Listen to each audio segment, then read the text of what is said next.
వాళ్ళు ఎవరో మాకు తెలియదు. వాళ్ళు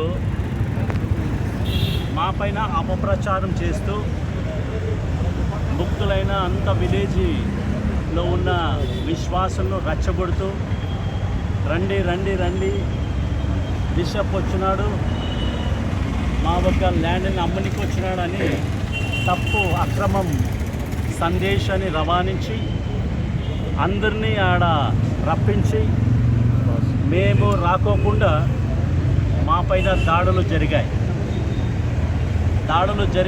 మమ్మల్ని కొట్టారు. పాస్టర్లందరూ కొట్టిన తర్వాత కూడా మేము పోలీస్ స్టేషన్కి వెళ్ళి జైరాబాద్లో మేము దాఖలు చేసిన ఒక సన్నివేశం ఉంటుంది. అయినా కూడా వాళ్ళు ఏమీ మాకు న్యాయం చేయలేదు. మరి ఆ ఒక సమస్యను అట్లే పెట్టినారు. పోలీసులు ఎవరు కూడా మాకు సహకరించలేదు. అందువలన మేము కోర్టుకి వెళ్ళాము. కోర్టుకి వెళ్ళినాక అక్కడ మాకు స్టేటస్ కో ఆర్డర్ వచ్చింది.